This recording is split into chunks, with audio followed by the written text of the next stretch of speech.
नमस्कार, लोकसंदेश न्यूज मध्ये आपल्या सर्वांचे स्वागत। चला तर पाहूया आजच्या ठळक घडामोडी। जिल्ह्यातील भाजपामध्ये एकही लायकीचा नेता नसून राष्ट्रवादीला मदत करून भाजप बदनाम करण्याचे काम भाजपामधील दोन मोठे नेते करत आहेत, असा घणाघाती आरोप भाजपा नेते गोपीचंद पडळकर यांनी केला आहे। तसेच भाजपाशी आपला काही संबंध उरला नसून आगामी लोकसभा निवडणूक लढवणार असल्याचे पडळकर यांनी जाहीर केले आहे। ते आज सांगलीमध्ये पत्रकार परिषदेमध्ये बोलत होते। सांगली जिल्ह्याच्या भाजप नेतृत्वावर आज भाजपाचे खानापूर तालुक्याचे नेते गोपीचंद पडळकर यांनी सडकून टीका करत घरचा आहेर दिला आहे। जिल्ह्यातील भाजपा नेत्यामध्ये एकही लायकीचा नेता नाही, तसेच भाजपातील त्या नेत्यामुळे जिल्ह्याला मंत्रिपद मिळू शकले नाही। या नेत्यामुळे जिल्ह्यातील भाजपा बदनाम झाली आहे। तसेच पाणी प्रश्नासाठी त्यांना राजीनामा देण्याची वेळ येते, ते जिल्ह्याचा काय विकास करणार, असा टोला खासदार संजय काका पाटील यांचे नाव न घेता लगावला आहे। त्याच्याबरोबर हे नेते जिल्ह्यातील भाजपा बदनाम करत असून हे राष्ट्रवादीचे काम करत असल्याचा आरोप यावेळी पडळकर यांनी केला। तसेच माझ्या तिकिटाची कोणी चिंता करू नये, त्यांनी आपली लायकी सांभाळून काम करावे, शिवाय त्यांची उंची फार नाही हेही लक्षात ठेवावे, अशी टीका यावेळी करत आपला आणि जिल्ह्यातील भाजपाशी कसलाही संबंध नाही आणि आगामी लोकसभा निवडणुकीच्या रिंगणात असणार असल्याचे यावेळी गोपीचंद पडळकर यांनी जाहीर केले।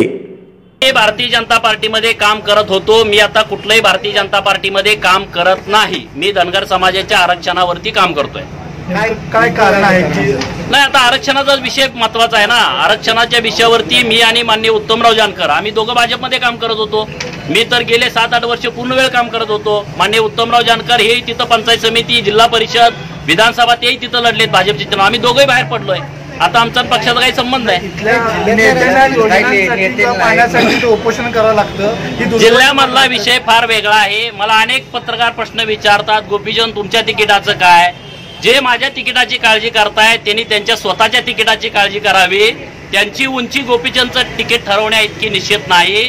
ते वसंतदादा आणि राजाराम बापूच्या भूमिकेत जात आहेत, पण तुमची उंची फार कमी आहे हे जिल्ह्यातल्या लोकांना माहिती आहे। शिवाजीराव नाईक साहेबांचं मंत्रिपद, सुरेश खाडेंचं मंत्रिपद याच जिल्ह्यातल्या लोकांनी घालवलेलं आहे, हे सगळ्यात शेवटच्या माणसांना माहिती आहे। त्यामुळे जिल्ह्यामध्ये काम करणाऱ्या नेतृत्वाने स्वतःची लायकी सांभाळून काम करावं हे मी आवाहन करतोय। आणि माझ्या तिकिटाची काळजी करू नका। मी प्रस्थापिताच्या विरोधात गेले अनेक वर्ष लढतोय। तुम्ही तर लई छोटे प्रस्थापित आहे। मी या जिल्ह्यातले सगळे मस्तवाल प्रस्थापित बघितलेत। मी 17-17, 18-18 केसेस अंगावर घेऊन 2-2, 3-3 महिने जेलमध्ये काम राहिलोय। त्यामुळे मला त्याचं नवीन नाही। तुमची फार उंची कमी आहे। ज्या पक्षामध्ये मी काम करतोय त्याच पक्षात तुम्ही काम करता, त्यामुळे तुम्ही ते दाखवायचा प्रयत्न करू नये। गेली 4 वर्ष मला त्रास द्यायचा प्रयत्न करताय, पण त्यांच्यामुळे माझा बालपण एखादा वाकडा झालेला नाही। त्यांना माझं आव्हान आहे, अजून तुमचे वर्षभर पद राहिलेले आहेत। तुम्ही ताकदीनं गोपीचंदला विरोध करा, गोपीचंदला संपवण्याचा तुम्ही ताकदीनं प्रयत्न करा आणि मी तुम्हाला तुमची जागा दाखवून दे। निश्चितपणे या जिल्ह्याचं सगळ्यात मोठं नुकसान भारतीय जनता पार्टीतल्या 2 नेत्यांनी केलेलं आहे। भारतीय जनता पार्टीमध्ये मुंबईतले वरिष्ठ नेते खूप चांगल्या पद्धतीनं काम करतात, पण सांगली जिल्ह्यामधले जे नेते आहेत ते फक्त पद त्यांची मोठी आहेत आणि विचारानं फार छोटे आहेत। ते इकडं तिकडं लुडबुड करत राहतात।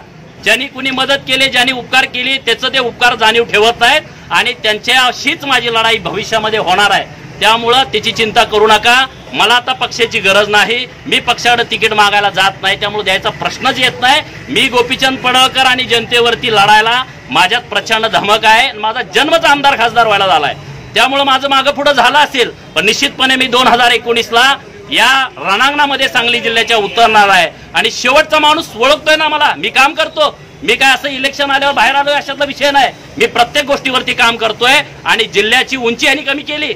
या जिल्ह्यामध्ये पहिल्यांदा असं झालं की मंत्रिपद मिळालं नाही, हे मुंबईतल्या लोकांमुळे नाही झालं, या जिल्ह्यातल्या लोकांच्यामुळे झालं। शिवाजीराव नाईकांचं मंत्रिपद या जिल्ह्यातल्या माणसांनी घालवलं।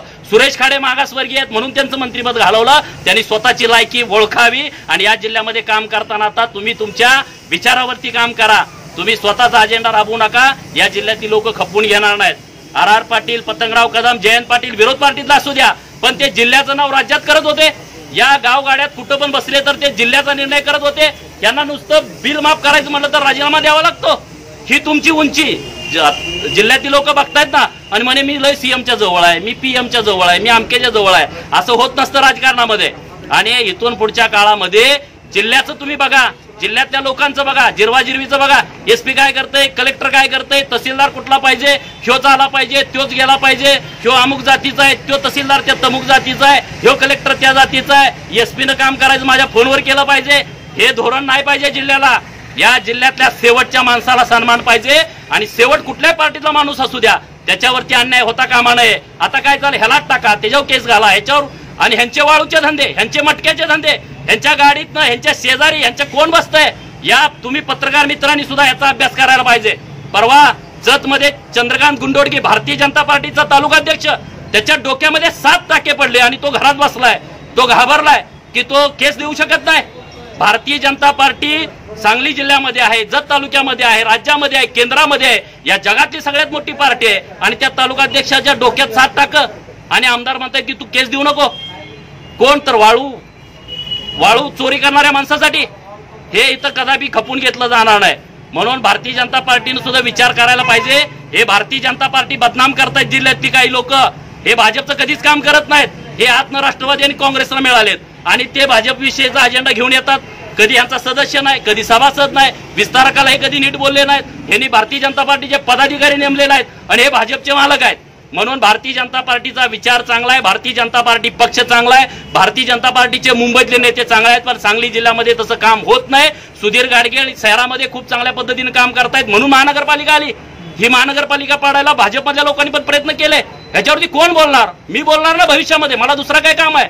म्हणून जे खरं असेल ते इथून पुढच्या काळात मांडलं जाईल. परत एकदा तुम्हाला आवाहन करतो, आरेवाडीच्या दसरा मेळाव्यामध्ये ताकदीनं तुम्ही या राज्याचं गणित बदलायचं आहे. त्यांना वाटत असेल गोपीचंद वेडा आहे, होय मी वेडा आहे, पण वेडेच माणसं क्रांती करतात. औरंगाबादच्या आमखास मैदानावरती लाखो लोक येतात. ते लोक म्हणा अरे काय करतोय, तिकडे गेलोय, अमकं गेलंय, तमकं गेलंय. मी हार्ड वर्कर आहे, मी रात्रंदिवस काम करू शकतो आणि मी आज तुम्हाला सांगतो 5 लाख लोक आरेवाडीच्या बनामध्ये निश्चितपणे येणार आहेत आणि त्याचं आवाहन तुमच्या माध्यमातून करतो. जय मल्हार, जय भारत, जय महाराष्ट्र.